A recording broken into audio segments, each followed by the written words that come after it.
about a year ago, I had this idea to do a series of panels called How We Heal in different aspects of our lives. So spiritually, how can we get different people from different faiths to talk about interconnectedness and love and compassion and creating connection and community, because our times are hard right now, and I thought it would be an important conversation to have. So this has been about a year in the making, and we wanted to have perspectives from different faith traditions, from Islam, from Judaism, Christianity, Buddhism, in the community to come and kind of bear witness to that conversation. And so we gathered Imam Ossama Bahloul from the Islamic Center of Nashville, who's a friend of my friend's Dr. Sally Holt from Belmont. And she's a world religions professor at Belmont. So we got him, and then his good friend and Dr. Holt's good friend, Rabbi Rami Shapiro, was to be here. He wasn't able to make it. And then we brought in Becca Stevens, who's an Episcopalian priest, as well as my friend Kit Canlas from Wild Heart Meditation Center. So I wanted to have this dialogue because I thought it would help people be able to see the commonalities that are in each faith tradition and how we can kind of grow together through having deep listening and curiosity about people that are different than us and faiths that are different than ours. The next in these series, I want to have one that's about medicine, about healthcare. I want to have Western medicine doctors and maybe Eastern medicine, as well as homeopathy and different types of therapies represented, so we can talk about how we can bridge between Western and Eastern and alternative therapies and complementary therapies. And I love those kind of intersectional dialogues. And then I want to have one about mental health. We can talk about cognitive behavioral therapy, talk therapy, traditional, as well as somatic practices and maybe ketamine therapy, all these different types of things that can help us heal mentally. And I think it's just there's a lot of potential for these conversations, and I think they're important and timely. And I just feel really lucky that we were able to it's like herding cats sometimes to get a bunch of people in one room, but to have, be able to document it feels really important for people that weren't able to be here. I know I have a lot of people from other states that wanted to be able to be here, so this is a great opportunity to be able to share that with people who aren't here. So, yeah. Right. Welcome, welcome, welcome. Does that sound good, Matthew? So I'll have you take your seats, and if you can, check your phones, make sure that they're turned off or down. And as people enter, they can enter and sit down quietly. Thank you so much for being here. And thank you for James for being here, for helping us document this beautiful conversation. We appreciate that. So my name is Ramona Reid, and I'm the founder of the Frequency Center. We are a nonprofit resource for accessible healing and empowerment through intentional meditation, sound, and other vibrational therapies. We have a focus on education, building community, and generating peace and well-being for all. We create monthly events for community members who otherwise might not have access to these modalities, and we offer free spots at our sound baths to anyone who needs respite and support. Our community programs include bringing sound and mindfulness sessions into Metro Nashville Public Elementary Schools and the Trauma-Informed Schools team. Our work with the Sexual Assault Center, Metro Nashville Police Department's Family Intervention Program, who serve victims of crime, and Healing Housing, a post-rehab facility for women, and also bringing awareness and resources to the community fridge on Buchanan Street. Our co-host for this event is my friend Dr. Sally Holt, professor of religion at Belmont University. Sally and I have had many talks over the past 13 years on the importance of conversations just like this one. And I'm grateful for her openness, curiosity, and intentional reach into diverse communities to bring awareness and understanding. So, since Rabbi Rami Shapiro will not be able to join us this evening due to some family issues, Dr. Holt will be speaking to some Jewish texts regarding our questions and topics. So, we would like to introduce the rest of this panel for this evening, a group of people that we're incredibly honored to be in community with tonight. I'd like to introduce Dr. Ossama Bahloul, who has been a guide and friend for at least a dozen years and maybe longer. He received his PhD from Al-Azhar in Cairo, Egypt, which is, I believe, the oldest higher education university in the world. Is that true? Maybe there's one in Morocco, and they claim it's the oldest in Fas. Okay. Yeah. He first came to Middle Tennessee and served as Imam of the Islamic Center in Murfreesboro, which was quite a struggle. If you've been in Tennessee for a while, you would remember that CNN even did a documentary on the struggles of the Muslim community in Murfreesboro called Unwelcome, Muslim Neighbor Next Door. And since 2016, he's been the resident scholar of the Islamic Center of Nashville and has been a faithful friend and teacher of my students now for more than a decade, always being hospitable, inviting us to come to the Islamic Center and teaching us more about conversation and more about Islam and also what it means to be Muslim in our American context. He works internationally. He travels everywhere. He recently spent one day in Saudi Arabia. He flew there and flew back. Sounds crazy. So he has a great commitment. Oh, it's fine. Yeah, to dialogue and work. He's a member of the Fiqh Council of North America, works with the IIIT in Washington, D.C., Islamic Educational Initiative. You might talk some about, you're also involved in the Makkah statement, so lots of international work as well as local work. So thanks for being with us tonight. Thank you for inviting me. Becca Stevens is a nonprofit leader, entrepreneur, priest, survivor, and founder and president of Thistle Farms. She has founded 13 nonprofits and justice enterprises, mentored another 70, and has raised over $75 million to support them. Becca has authored 12 books and sold over 300,000 copies. She has served as chaplain at St. Augustine's Chapel on Vanderbilt's campus for almost 30 years. Becca has been featured on PBS NewsHour, The Today Show, CNN, ABC World News, named a CNN hero and White House champion of change, and holds 5 honorary doctorates.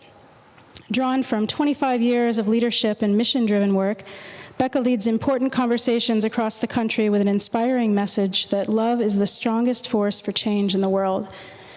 And on a personal note, when I first met Becca, it was to do an interview for my radio show, Holistic Revolution, years ago. And I interviewed hundreds of people over 5 years. And I remember when Becca, when you walked into my health center on Gallatin, I told you that I'd been in the shower that morning just trying to relax because I was really nervous to meet you. I said, I have a lot of admiration for you, and I was just thinking about it. And you said, well, I'm glad you were thinking about me in the shower. and that kind of set the tone for our conversation. And I think tells you a lot about Becca, his down-to-earthness. And just thank you for being here. Thank you. So Kid Canlas is a queer-identifying first-generation Filipino-American. Her journey as a mindfulness practitioner began in her hometown of Houston, Texas, at Zhung Tai Zen Monastery. Did I say that right? Okay. Since moving to Nashville in 2007, she has predominantly practiced and trained with Wild Heart Meditation Center. Kit graduated from Belmont University with a Bachelor of Social Work and brings years of nonprofit management to the organization. She's also worked as a burlesque performer, using body positivity as an embodied practice of activism and storytelling. Kit is a co-facilitator for Nashville People of Color Sangha, a meditation group for BIPOC people, and was the founding board chair of Asian Pacific Islanders of Mid-Tennessee, and also is a personal friend. Thank you so much for being here. Please show a warm welcome to our panelists.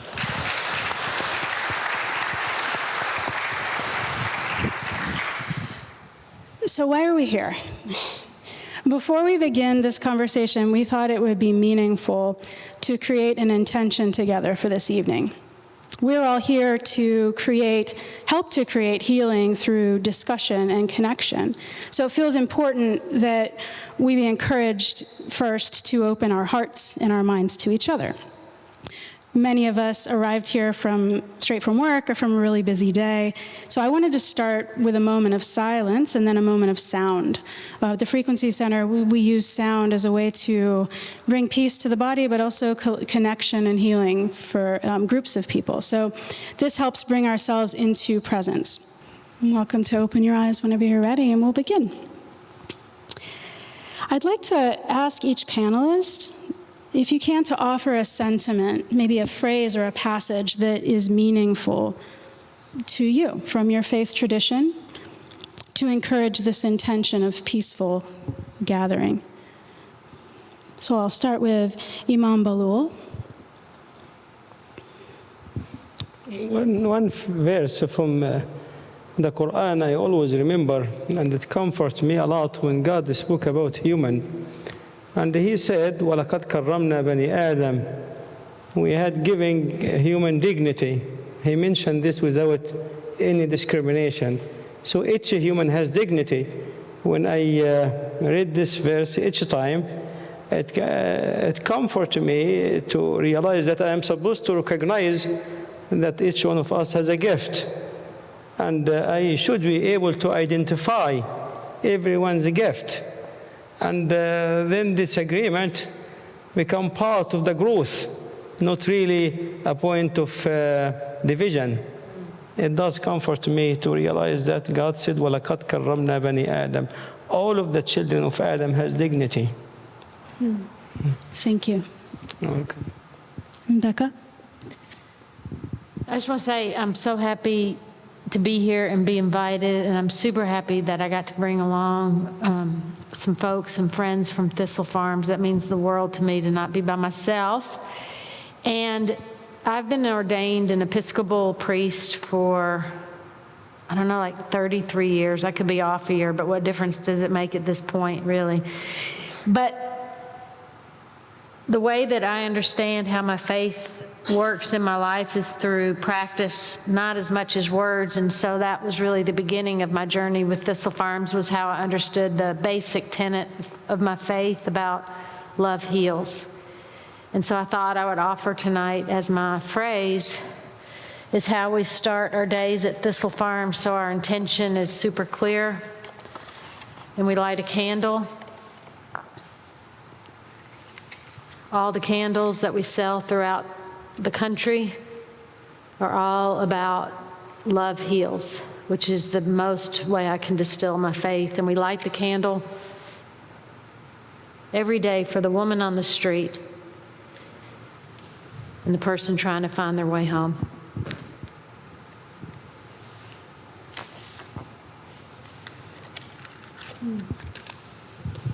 Thank you. I think there's so much beauty in ritual, so I appreciate you bringing that into the room. So within the Buddhist context, so we're a meditation center that is rooted in early Buddhist teachings, many lineages of Buddhism. There is a sutta called the Metta Sutta, Metta being Pali for what can often be translated as loving kindness. And the Metta Sutta is something that I often recite to myself every morning. And there's a line that says, even as a mother protects with her life, her child, her only child, should one cherish all living beings. And I just think that's such a beautiful expression of non-discriminatory love and care for all beings. Awesome. Beautiful. Thank you. I'm going to share a sentiment from the Jewish tradition that I've been taught from Rabbi Shapiro and also Rabbi Philip Rice. at Congregation Micah, they've both told me many times that there is a teaching in the rabbinic tradition that says, I'm paraphrasing because I'm not Jewish. I feel odd speaking for them. Thank you for speaking for them. So forgive me for that. But the paraphrase would be, don't be overwhelmed by the enormity of the problems you see in the world. You do not have to fix them, but you must work on them while you are here. And so that call to justice is part of active love. So that's what I would share in their absence. Can you take a minute, couple minutes maybe to speak about the importance of conversations like this from your perspective? Oh, one reason I am drawn to these conversations, I've taught world religions for a long time at Belmont, and I've come to be so interested in my neighbors and my friends because I am actually incapable of teaching world religions. It's not okay to be a white Christian woman from the Midwest in a beige classroom and to try to teach world religions to other people. It doesn't express enough about the beauty of diversity in the world. And so since I started teaching world religions, we always go out and meet people in the community who are actually practicing their religions, and they have been so hospitable as to host us and to teach us. And I think then the conversation with people who believe differently is essential to building relationships and to effective communication. And I think in our culture today, unfortunately, we have devolved to a point where we attack people instead of disagreeing with positions. And so to have communication with others in a loving way and have that communication and conversation on a level where we might find disagreement, I only see as beneficial, because it either will allow us to hone our own understanding of our position and develop greater understanding of why we think as we do, or we might change our minds when we are in conversation with someone else and think that they have a better position than we do, or a better belief or understanding. Or that something that they contribute through their belief system actually enriches our own, or that maybe the truth or the best course of action is somewhere in the middle. So I welcome these kinds of conversations, and I'll tell you that something that Ossama has taught me since I first met him was that we don't need to pretend that we agree about everything and that we're all happy all the time to be around each other. That authentic conversation means also tackling where we disagree, but tackling the issues and the beliefs and not attacking each other. Beautiful. Well said. There are some cards that we have out in the lobby, and I think Dr. Holt is going to pass them out. Did you already, or we can? We'll pass them out in just a couple minutes. If anyone has any questions, if we have any time near the end, we will take your questions and ask some of the panel members. So put, which panelist you'd like to ask it to, if it's just a general question. So if you want to get in a little bit, get those cards and kind of hand them out to people, we can do that in the end. So we're here in part to speak of the beauty and commonalities within each spiritual faith represented here. It also feels important to address that religious traditions sometimes have and do cause harm to certain groups outside or inside of their respective faith communities. And a bit of vulnerability here, my family members were occasional Christians, and I realized early on that being gay was very much not okay.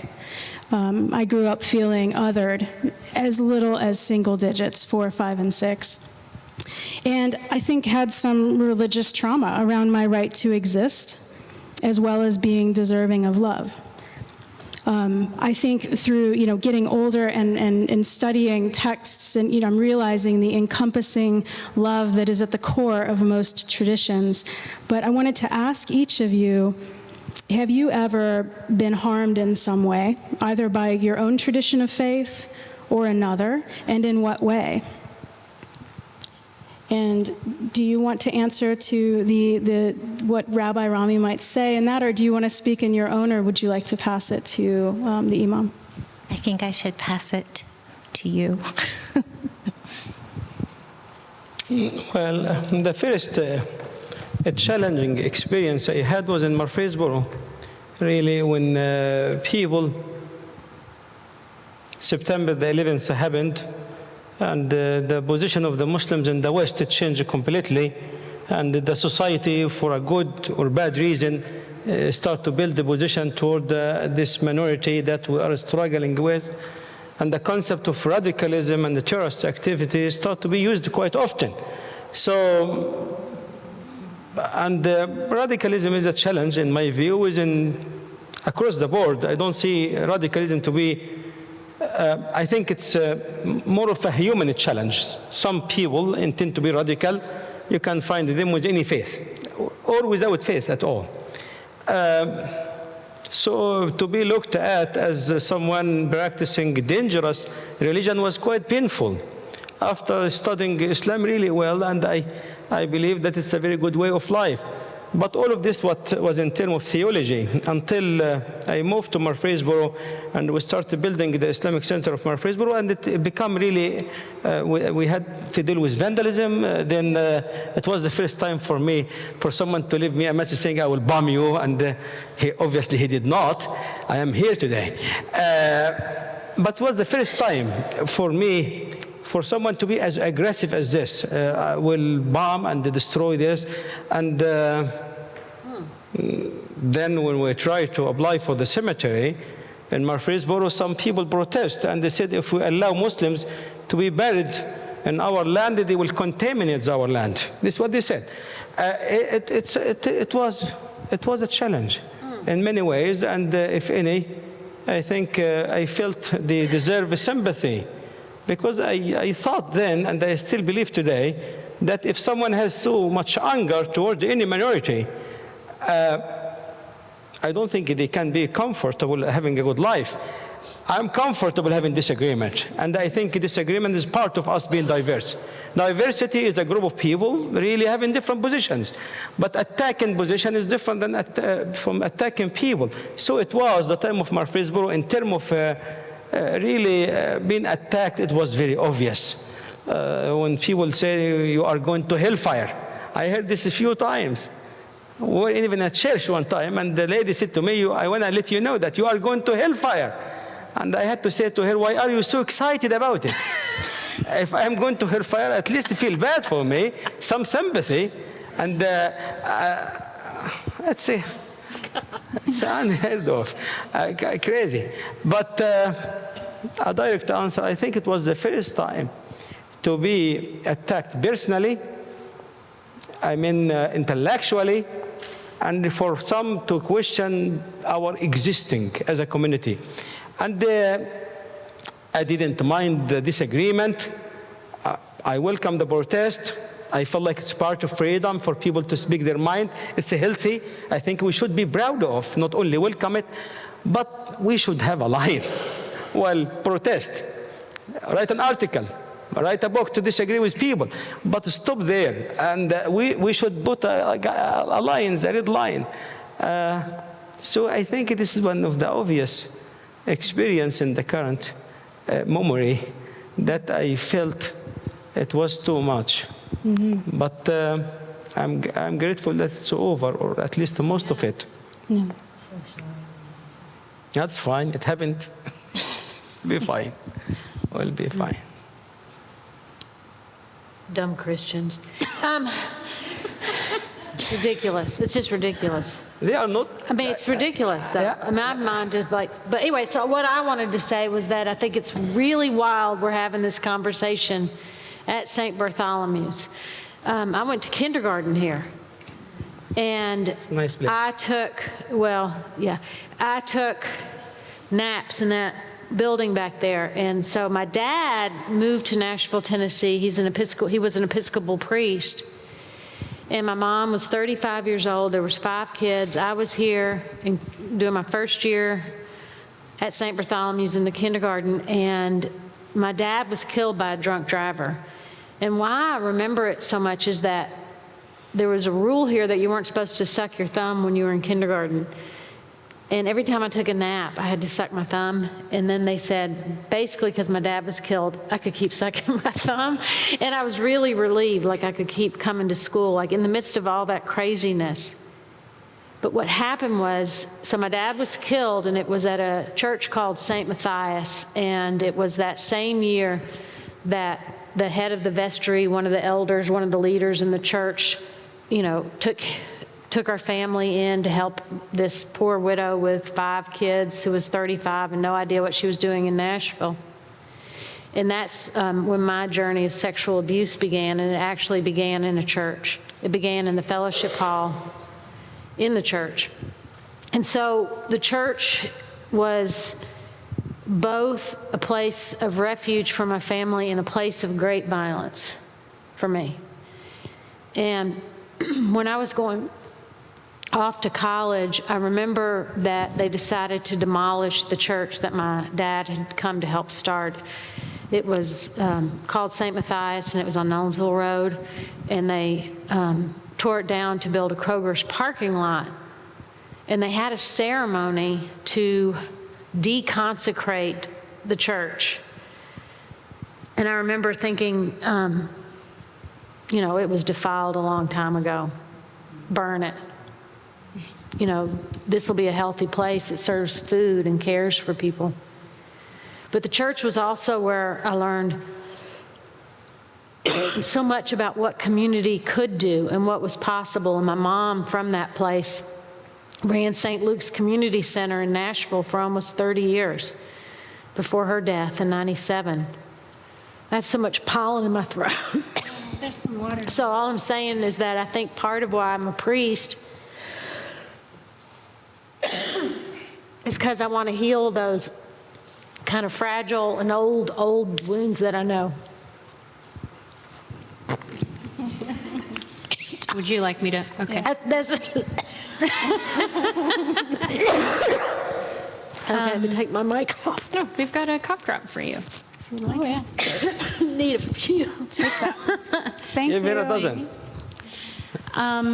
First, I want to thank Dr. Holt as a Belmont alum for bringing the concept of race into the room. I speak from this body, this queer body, this brown body, a female identifying body. And so I think of the word harm, and I think of it in many different ways. My own personal journey, I am Filipino. As Ramona said, I grew up Catholic, as you can imagine. And, there's various beliefs among different religions about what women can be and what we should and should not be able to do with our bodies. Let's just say I reconciled that in my latter years as a burlesque dancer, right? Yes, you did. I think something that maybe wasn't as overtly seen as harmful was, and this is a little bit of my cultural Asian upbringing as well, but the lack of respect or interest in my curiosity and my role within the whole realm of the church. And then I'll speak to Wild Heart, which is the center that I'm now co-director of, along with our guiding teacher, Reverend Mikey Noshul. So the center has been in Nashville for many, many years, a decade or more. I began going to Wild Heart when it was in its first or second location on 12 South, above a hair salon, tiny space.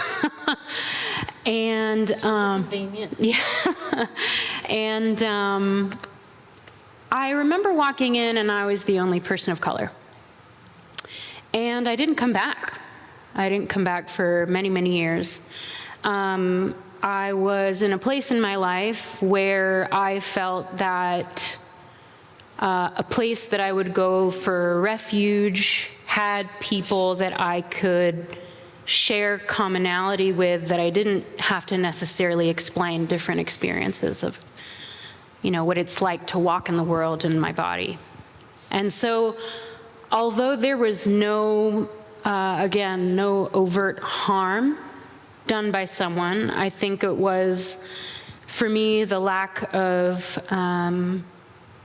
one, representation, but also not knowing and no public statements from the center about how they would work toward diversity or any type of recognition of it. And there's a variety of reasons for that, right? Like, there are stories of our very first founding teacher, Dave Smith, who was paying for the rent himself.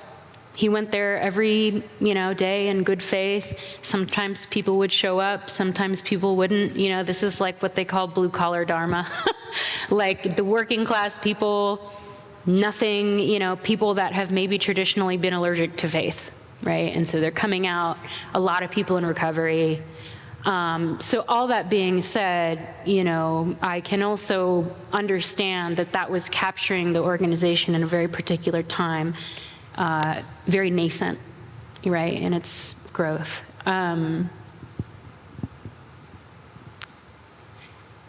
The center itself comes from a lineage of white men, one of which, not Dave Smith, who I referred to, but a different teacher who was later charged with sexual allegations from someone within the center.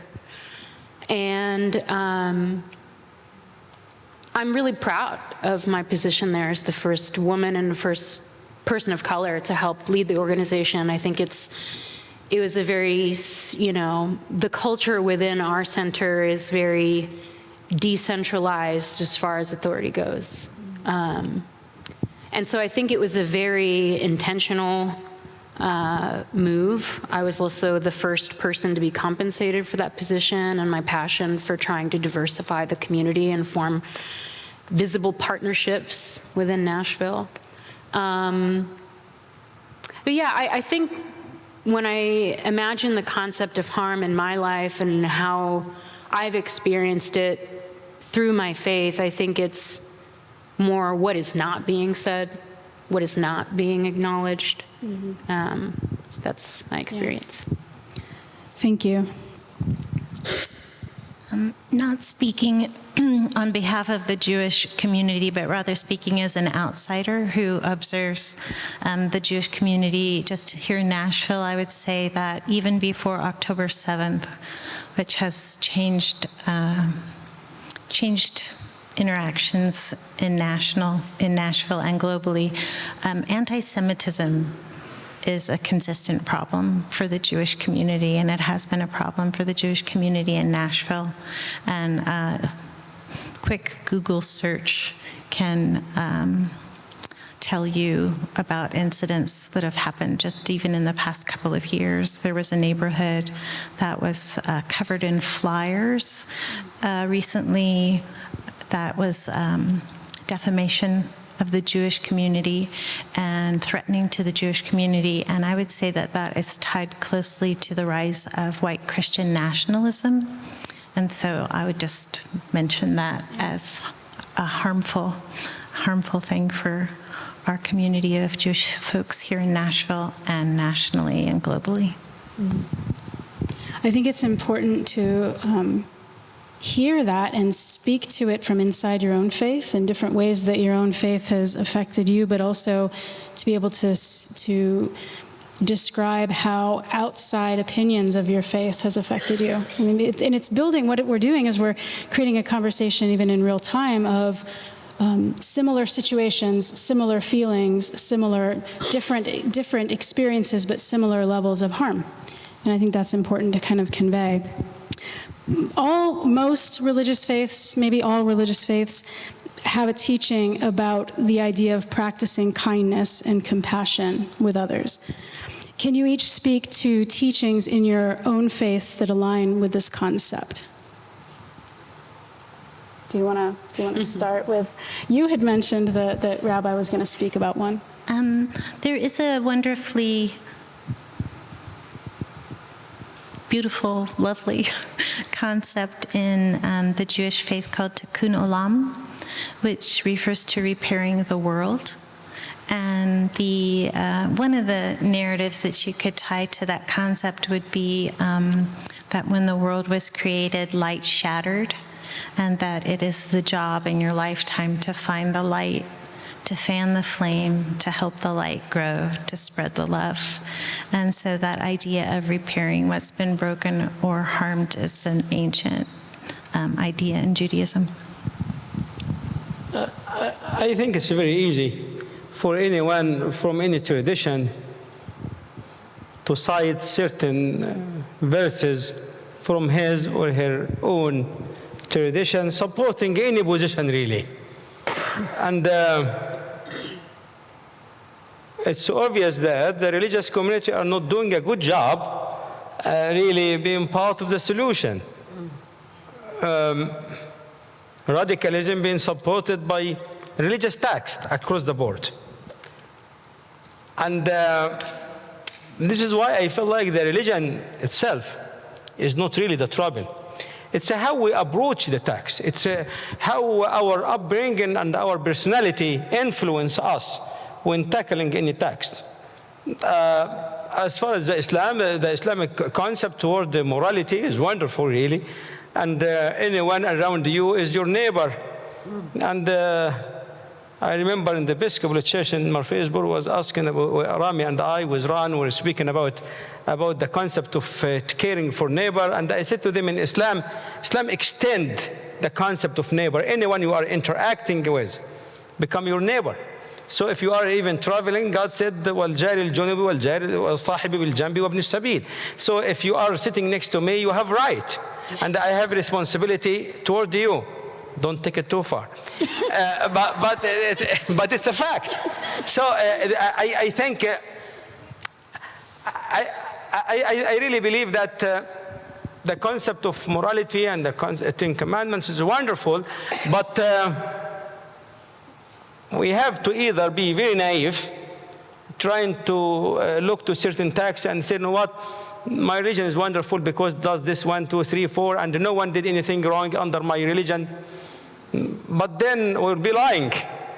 And I can very much mention to you examples within radicalism and all of this from across the board, at least from the people here, all of us, and the religion being used really to justify certain behavior. And this is why I'm really proud of my religious tradition. But I think the challenge we have, not really with the religion, I think the challenge we have is how people approach religion and how we understand the text. Can we create a society where people enjoy disagreement without harming each other? I think this is the challenge. Can we appreciate really the concept of diversity as an asset, not really a burden in the society?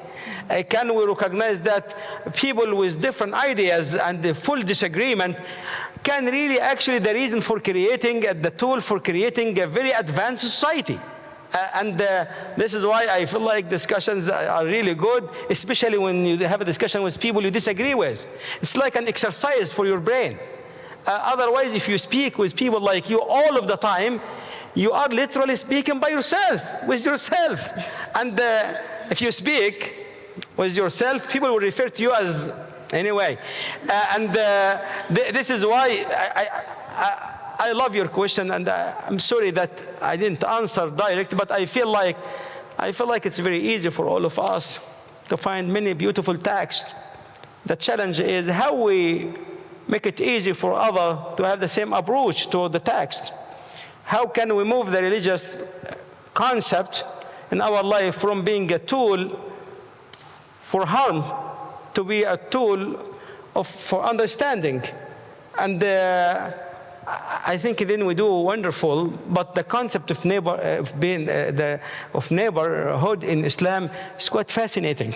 And the beauty of Islam as a religion, in my judgment, Islam leveled the field.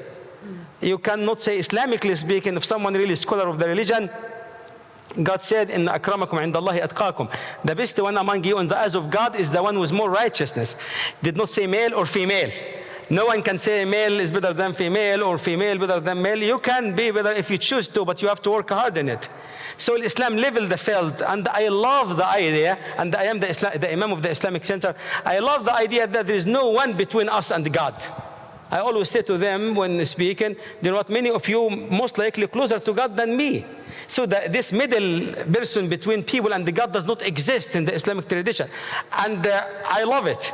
I love that if people have direct access to God, they don't have to go through an imam or anyone else.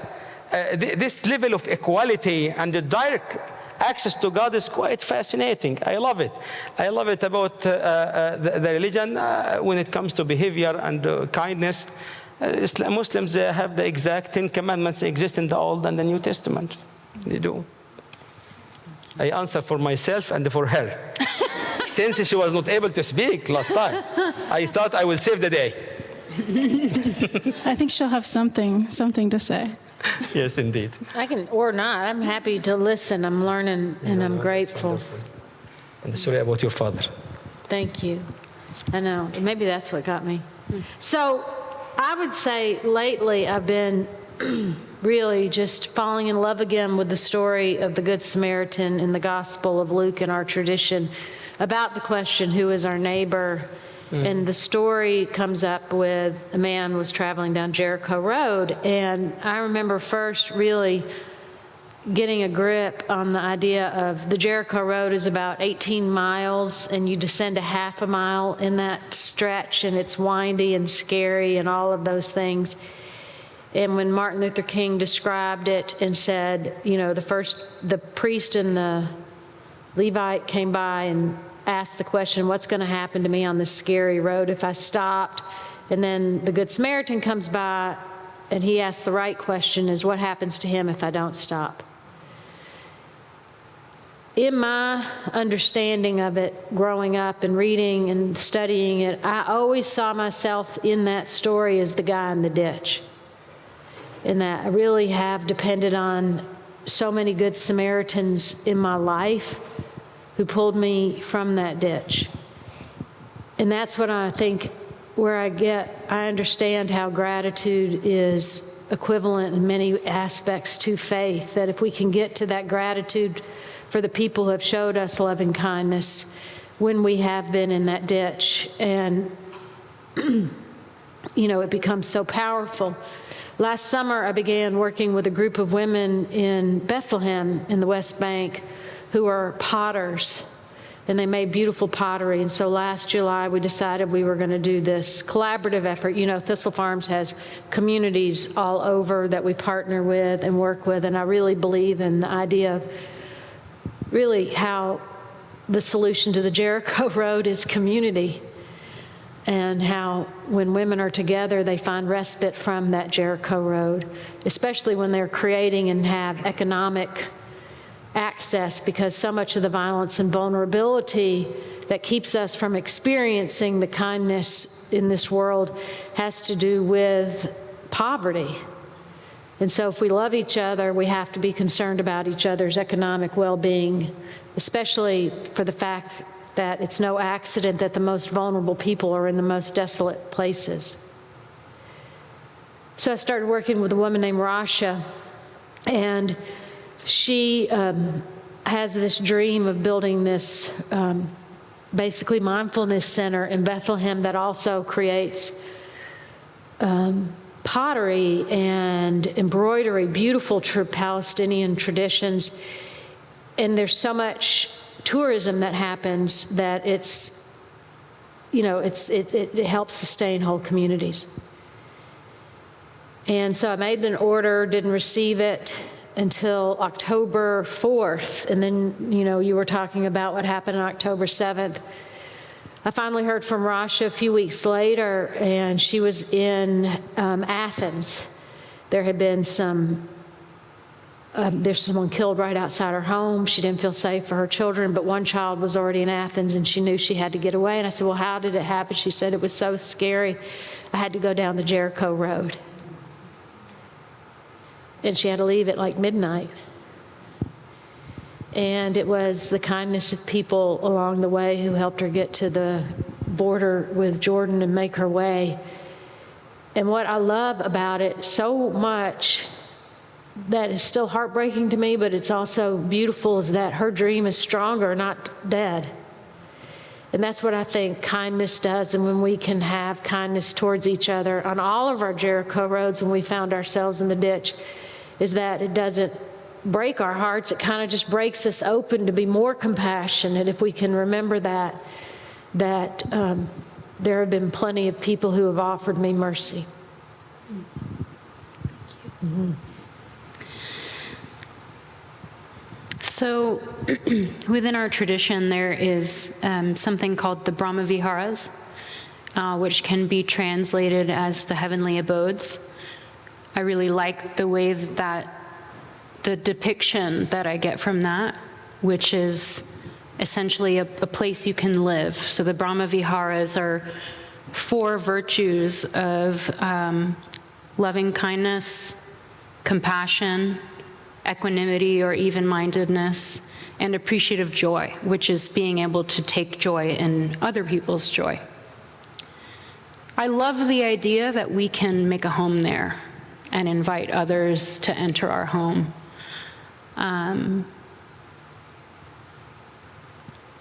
Within our faith, it's also important that when we practice meditation, that, you know, people do it for a variety of reasons. Some people do it to foster concentration.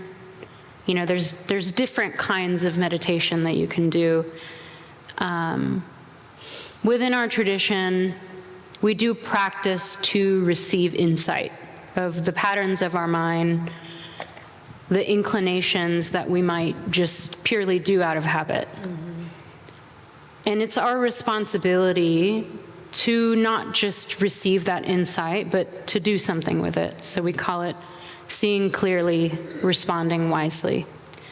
So I think it's important, as, you know, as we talk about faith, that it's not just the teachings, but it's what are we doing with it? How are we sharing our hearts with the world? I also appreciate what you said about community. Within the Buddhist faith, there is something that's referred to as the triple gem, which is the Buddha, not just the historical figure, Siddhartha Gautama, but also the potential for Buddhahood within everyone, the potential for enlightenment, the potential to see clearly and respond wisely. The Dharma, which can be translated many ways, but the Buddha's teaching is one, or just simply the way things are, because that's essentially what Buddhism is about, right? Acknowledging the pain in the world, acknowledging our responsibility to respond in a way that is non-harming.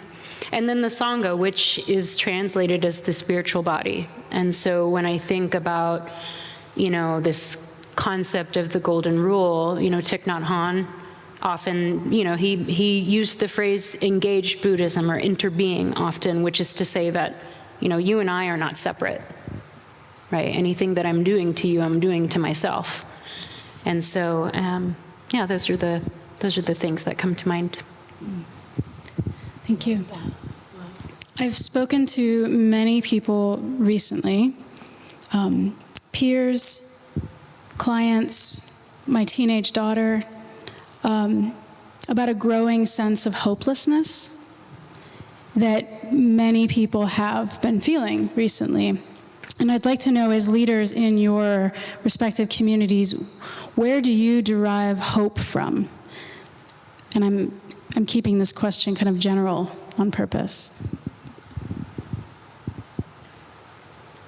It comes down to the expectation, what's been expected of us. I always feel optimistic because I believe strongly that I'm not God. I'm not supposed to fix anything. I'm supposed to do my part. If it's my part to open a door, to answer questions, to hand food, to share a discussion, I think I did my part. So God will, in the day of judgment, as I see it, we will not be there saying, did you achieve this, then this is the grade for it. No. Did you do your part? My part is not to change things. My part is to try. And this is why I always feel optimistic. And also, each time we face a challenge, if we tackle it right, will bring something good to us. We'll become stronger in many ways. It gives us an opportunity. If someone is struggling, it might be painful, but it gives us an opportunity to show care.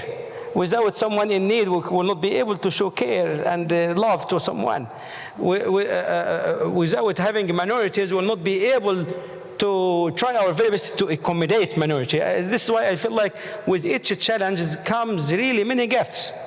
It's how we see things. I personally feel good about the future because I feel like the future is not in our hand. It's in God's hand. If you believe in God, I believe in God. And I believe strongly that I'm not supposed to change anything, to achieve anything. My job is to do my part. What's everything else in the hand of God? God mentioned this in the Quran. He said, "In alayka illa al-balagh." When He mentioned the prophet, it's your job to convey the message, not really to change their heart. This is why I intend to be optimistic. Also, it seems like humans throughout the history will go up and down, and it seems like we struggle for some time and we'll balance back.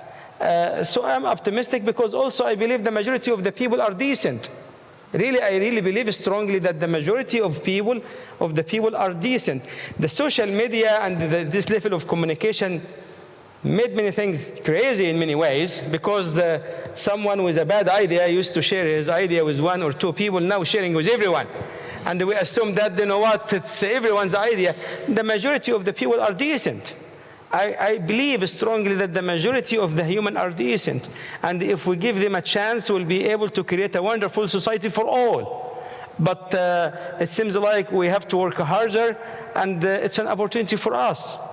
People try to lose weight and they create muscles, they exercise. They try to really hit their muscles hard. So I see challenge like hitting our muscles hard. And it's an opportunity. And I often have fun with it, personally. I don't have a criticism. When I receive a criticism, I don't see it to be a criticism. I see it to be someone's perspective. If I have a better argument, I should give it to him or her. If not, I guess he is entitled for it. She is entitled for it. So then everything around us become an opportunity. Why want to be very weak? We should welcome challenges because it might bring the best out of all of us. And I think we'll be fine. At least I hope after the election, we'll know what will happen. Say, you have to have somebody told me, I am here representing the minority. And they are very good speakers, and I am really proud to be with you all today. Also, it's very tough. Thank you. Thank you. I just would like to say ditto. You can say that. I think I would like to say ditto to, I mean, you said it so beautifully. And if I thought that the whole news of the world is what I got on my news feed or social media feed, I think I would feel hopeless, like this may not exist. What we're doing now would not exist. So what I love is that my faith and my work calls me to be in communities all over the world. And there's plenty of tears. You know, I mean, I've heard the story of trauma in 20 different languages of the universal issues that land on individual women's backs, but I've had so much joy. It is such a privilege to get to live in the world and try to love. And I so agree with you, like our calling is to love the world, not to change it. That is the calling. And it's not to get the world to love you. And so that means that I have to enter in this world saying I'm willing to change so I can love the world better. And I mean, ditto to everything, that's it. I mean, he said it better, but I just... Well, next time I will bring a candle. You can buy one. You don't have to bring one separate. We have beautiful candles out there. I do. I'll give you a discount. I thought she was going to say I will give you one for free. No. It's the Interfaith discount. No, good guys. I have to represent. Yes, ma'am. I'm going to ditto her ditto. Yeah. Perfect. And I'll add on to it. I'll say returning is the practice. Returning is always the practice. It's okay to feel hopeless. Hopelessness, pain, tell us what we care about, even anger. None of these are bad emotions. They are emotions. It's information to tell us what we care about. And then again, insight and compassion, wisdom, what do we do from that? In my earlier point about, Sangha and spiritual body, I think it's our responsibility to one another to see how one another are doing. The reason that I became so close to the people at Wild Heart is because I tried a lot of different meditation centers in Nashville. And that is the one where I felt most cared for in.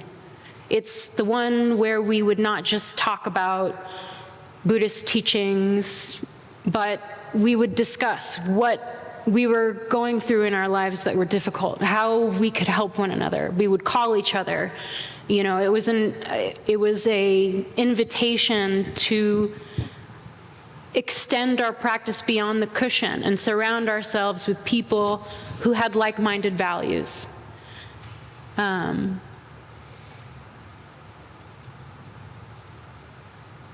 Just like, it always makes me laugh when people say that they are not good at meditating, because I'm sorry, you just can't be good, and you can't be bad. All you do is just meditate. If you relax in meditation, that's fine. If you are experiencing pain in your meditation, that's fine. There is always something to return to. The exercise of using your breath in meditation is a point of focus. And so again, returning is the practice. That is what the exercise is. And it's like building a muscle, Like the Imam said, in my belief personally, in my experience, it's very difficult to lift a very heavy weight on your first try. But every time you remember, it's like a little muscle exercise, right? And I think that when we feel hopeless, hopefully our training, in my tradition at least, teaches us how to care for that hopelessness. So what is the wise response? Is it maybe that I slow down, maybe I don't consume as much media, maybe I reach out to a friend, maybe I'm just silent, maybe I just listen, right? I'll end with that I firmly believe that pessimism is a tool for white supremacy. And so I think it's very important that, again, we cultivate and normalize that it is okay to feel hopeless, but, I'll say, and to encourage each other to keep going. I want to ask you to, if you can, expand on that a little bit. Pessimism is a tool for white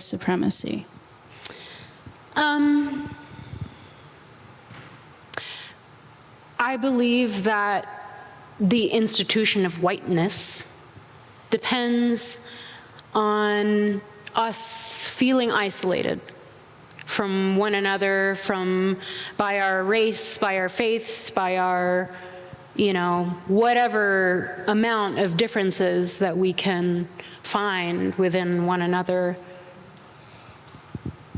I think when we take it upon ourselves to find inspiration, be curious, to share that with somebody, it makes us more powerful, more creative. Because it's very easy to get caught in our swim lane, right? To believe that we are alone, but we're not, and we can't do it on our own, right?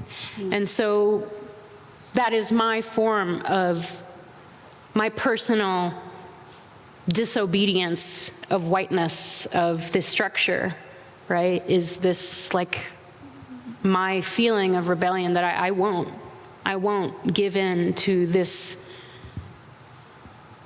disgusting feeling of pessimism. It's exhausting just thinking about it. So it's okay to feel hopeless, but let's not rest there.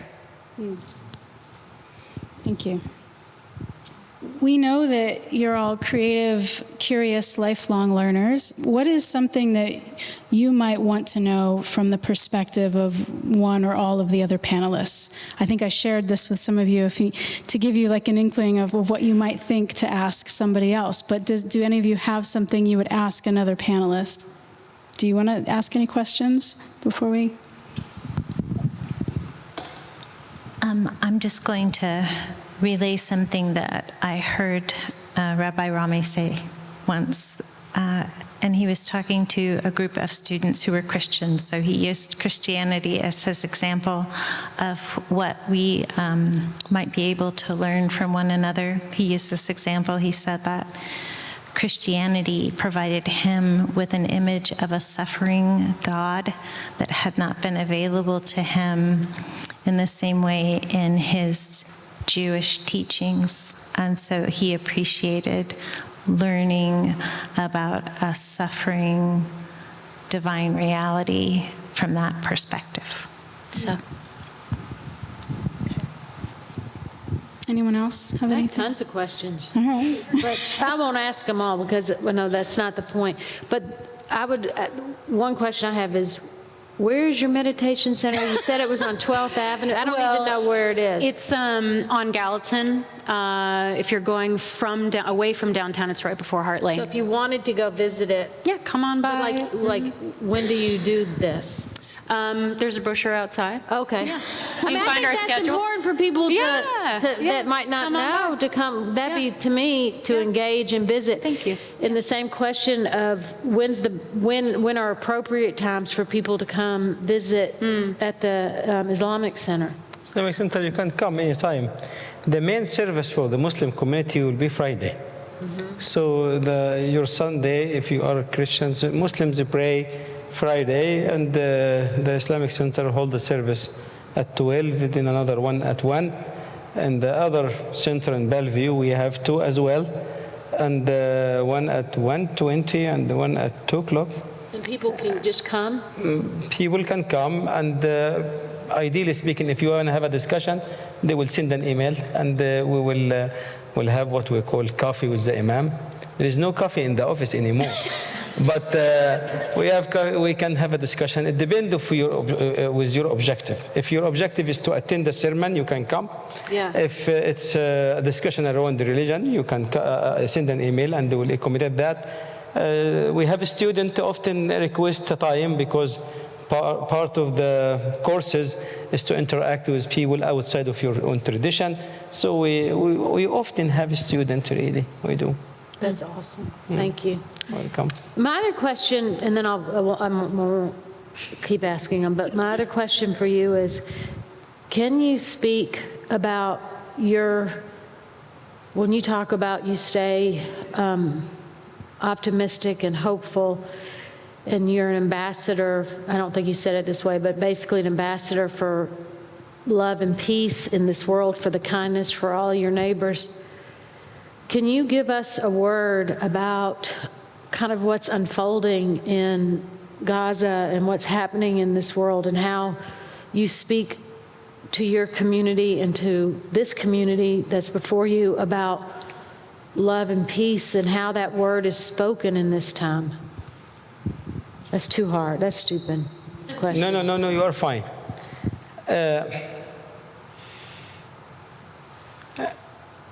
I don't see a community can exist without facilitating a discussion and reaching a way for us all to coexist. And the idea of us assuming under any circumstance that one day everyone will become Jewish or everyone become Muslims or everyone, it's a fantasy. So we have to start from this point that, you know what, we will always interact with people that we disagree with, always. It happened from the children of Adam, one of them killed his brother. So, and it was the only neighborhood in town. You cannot say, you know what, it was this neighborhood or the other.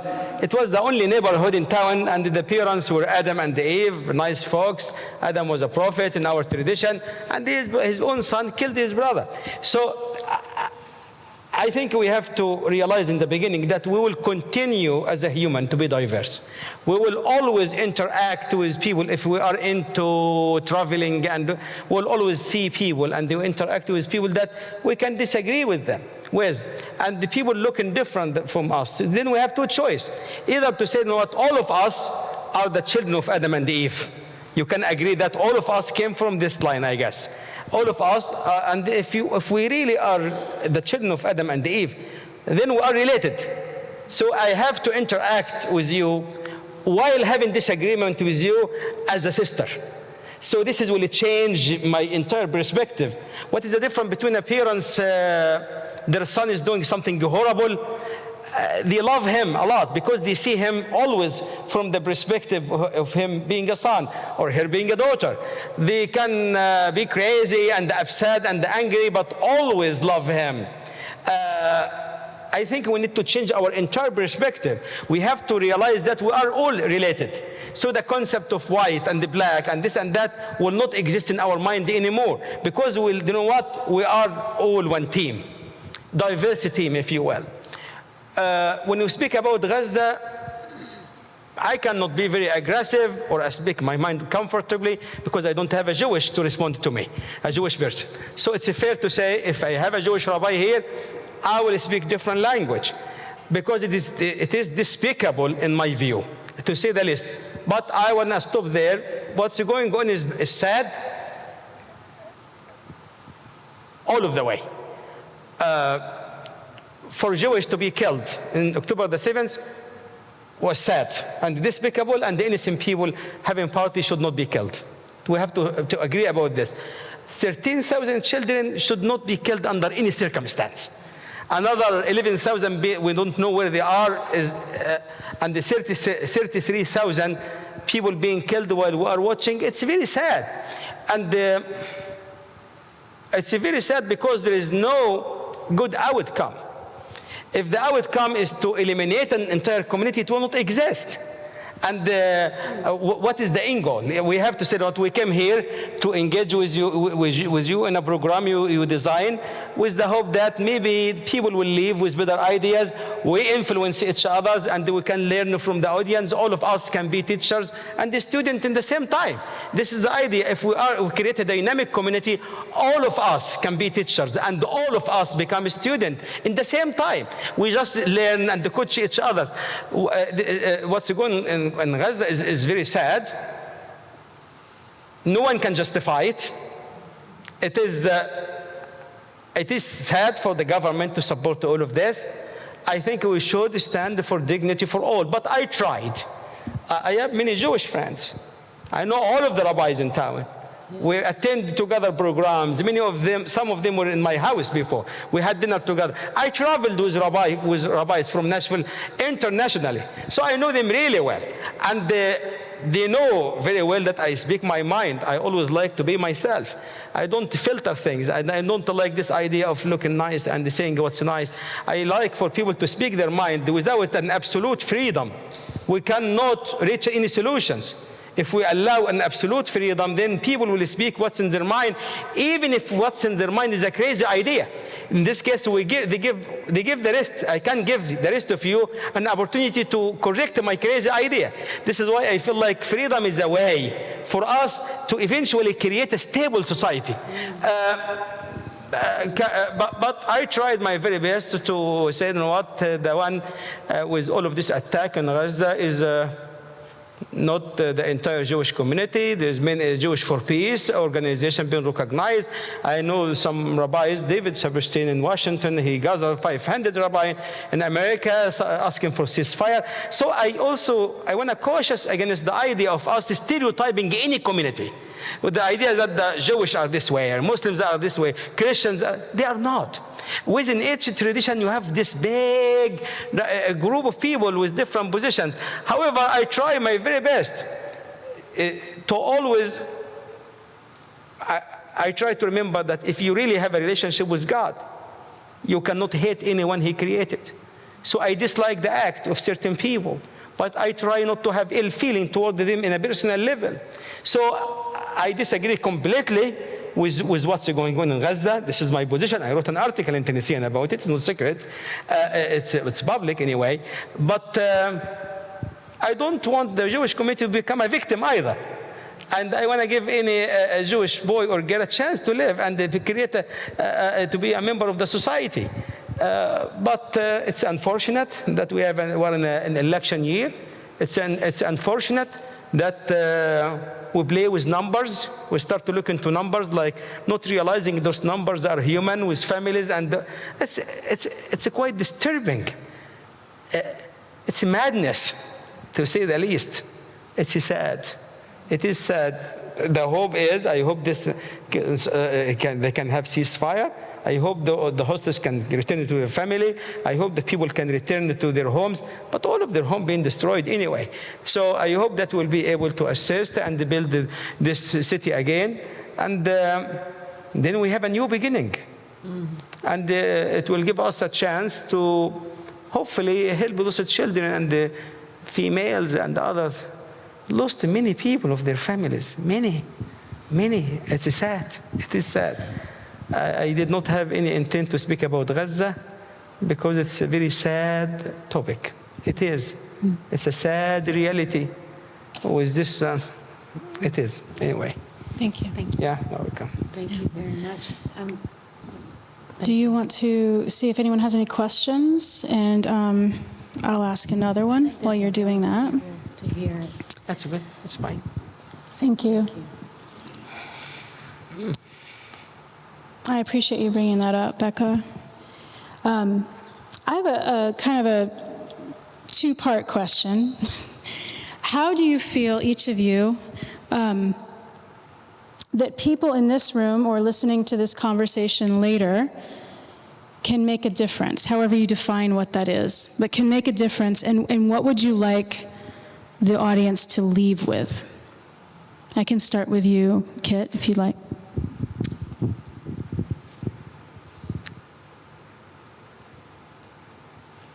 As you're speaking, it reminded me of this concept within Buddhism called anatta, or no self. And I remember the first time I heard this concept, it was very confusing. I've always, in different faiths, believed that I have a soul. In this faith, there is no soul. There is no fixed soul, no fixed person. My teacher explained it as we are all a product of causes and conditions, a constellation of our experiences. And I think when we see each other in that way, it's more difficult to hate somebody. And so I think I would just encourage people to try on the fact that whatever we think somebody is concretely, is not everything that they are. Thank you. Becca?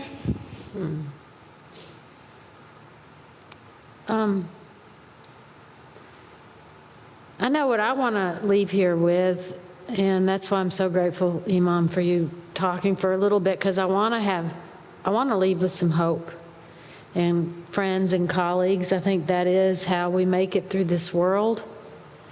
And so I hope that we can share that. And I do think it is like pretty acceptable to walk around saying, I'm super stressed, but it feels weird to say I'm hopeful. I'm feeling super hopeful. That feels crazy. And to me, that is a position of faith that I believe many faith traditions shares, which is to say that we can proclaim peace as part of our inheritance within ourselves and bring that into the world. And I don't think it is, I mean, it goes back to the other thing. It's not like this conversation is going to make a big difference, or the work that I'm doing is going to make a big difference, or this is going to make a big difference, but it's the 10,000 small things that I can do with love that is part of the difference. I always go back, and maybe this is an image you can take with you, is I always go back to Amos and him saying, let justice roll down like a river. And he was a farmer up in the mountains. There weren't any rivers up there. There were those small streams, and like in Tennessee, you get to see these small drops go through the porous, hard rock of limestone and collect and become a stream, and then finally someday become a river. But if we walk out of here with a drop of peace or a drop of hope to keep loving the world, our job is to imagine a river. Toward the end of the time we had with Corona, when people very much were isolated, I was part of a discussion. And someone was saying to me, Corona as a virus is very bad. Everything about it is really horrible. And I said, not really. She said, how come? I said, because Corona taught us that we will not be well until all of us are well. So because it's contagious, so we, as human, we will not be well until everyone is well. Something good about Mr. Corona, I guess. And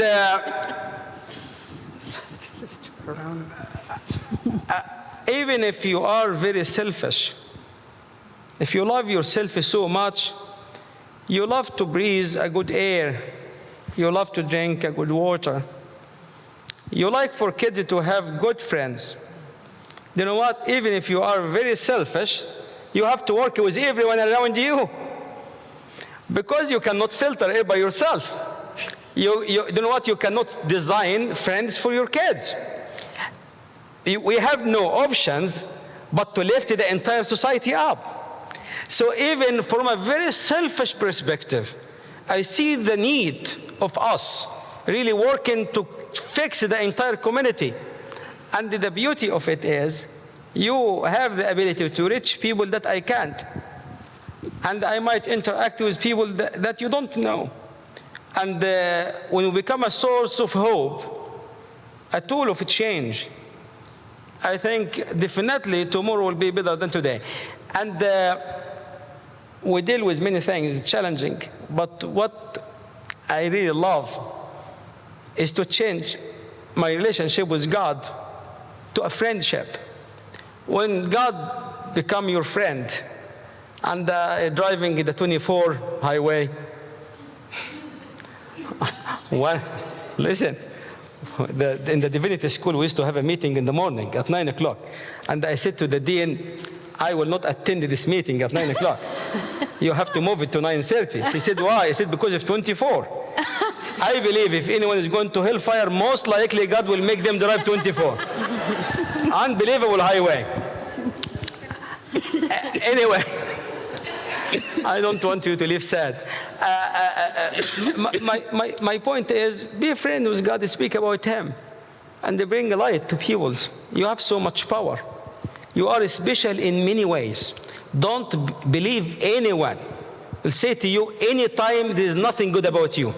You are special in many ways, and you have many gifts, but just be generous enough to share your gift with the people around you, and believe it or not, we'll be able not only to change our neighborhood, we'll be able to change this world, and then our kids and our grandkids will say they did something right. We don't have to lecture about good behavior. We have to live the good behavior. That's it. Thank you very much for the opportunity, and sorry for speaking a lot. And it was good. Thank you. Do you have any questions, Sally, or Dr. Holt? No? Okay, wonderful. I do have one thing to mention. I brought up the community fridge on Buchanan at the beginning, that's one of the programs that we like to bring awareness to. And I just started thinking about it because the question I asked about how we can make a difference. In my own life, I struggle with how can I make a difference when I'm seeing suffering in the community. And my daughter, who I mentioned earlier, has felt that too. You know, there's this feeling of overwhelm of all of the need that's out there. And one thing that we do is whenever we feel that overwhelm, we feel the overwhelm. We fully feel the overwhelm until it dissipates, until it turns into love or fear or whatever's underneath it. And then we usually go to Kroger or Aldi's and we go fill the community fridge. Because that's one thing that's a tangible action that we can do. And I've said to her before, and I've had some frustration about it, because we will go and fill it up, and I'll go to my car and I'm pulling out and I'm noticing there's all these people and it's empty. Sometimes in 5 minutes, 10 minutes. And I create overwhelm from that, because I'm like, oh, I didn't make a difference. There was no impact. And my daughter said, it was to them. You know, it was to that little boy who had his backpack from school and scooched over his school books and put the loaf of bread in his backpack and put it on his back and walked to his house. Like, it has that impact for them. And so that's why, you know, these programs sometimes, like the little things that we do, like little conversations, or like a sound bath for victims of sexual violence, or for kids in the schools. It might not mean anything in the grand scheme of things, but it's very impactful to them. And I feel like that ripple, the ripple of conversations, the ripple of being able to open our hearts and understand each other is impactful. And that's what I always come back to, is one small act of love isn't really that small. And I would say that, to add to that, is that, you know, everybody who said, like, the work of Thistle Farms, which is our best expression in our community of how we can love each other, if everybody who said Thistle Farms inspires us actually bought their soap from Thistle Farms, it'd be a different ball game. But I think a lot of times we feel that, and then we don't actually go to the store and fill the fridge, which I think is amazing. I would feel overwhelmed and just go watch Law and Order. But everybody deals with it differently. But I would just say, you know, the other small thing that everybody could do is just go buy soap as you're leaving. You know, that go get a candle. I will give you a candle, by the way. No way. No. No way. If I can sell 10 other candles tonight, I'll give you a candle. No, but we just have... I am becoming a part of a fundraising now. No candle. No, you definitely have to have a candle. But anyway, I'm just saying that is part of those small acts. It really does bring people together and find hope and faith and love and all that stuff. It's crazy, but it works. Mm-hmm. Thank you. Thank you. Yeah, and I wanted to ask really quickly, Kit, if you can, we had spoken about this earlier, in our practice often we dedicate the merit of our practice to a specific thing, and I wanted to kind of end this container that we've created with that, if you don't mind, if you can speak to that. Of course. Yeah, so what Ramona is referring to is in our tradition, you'll find if you go to our meditation center, at the end, we essentially gather in our minds and in our hearts all the goodness that we've cultivated together, and we give it away freely. So I'll just ask you to find a position that allows you to feel comfortable yet alert and aware, and just sensing into the gratitude for whomever is next to you that also deeply cares about the things that we've discussed tonight. Maybe you were able to see something from a different perspective, or perhaps you'll carry outside of this church hall something useful to your own faith practice, whatever it is. Maybe you don't come from a faith practice, but you felt some friendliness in this space. And so I'll just offer that any of those feelings, this knowledge that was cultivated in our time here together, I'd like you to fill in the blank. I'll say something and you'll just fill in the blank here. So I dedicate the merit of my practice and this discussion and my listening to. I dedicate the merit of my attendance, my speaking, my listening tonight to. It could be a person, a community, a place. So I think that, thank you for joining me in that practice of generosity. I think for me, it just allows me to remember why I'm practicing my faith. So, Thank you. Yeah. Thank you, Kit, Becca, Imam. Thank you so much. There are some things as you're leaving out in the lobby if you'd like to maybe get a candle. There's also an opportunity to donate to the Frequency Center for helping us put on events like this. If you'd like to do that, we would appreciate it. Our third annual fundraiser is May 5th at Bar Continental. We're going to have a wonderful party, silent auction. Many of you in here have donated to it, so thank you. Please find us afterwards if you have any questions or if you want to offer anything, any insights. And we really appreciate the panelists, so I want to welcome, give them a warm thank you for their presence here. All right.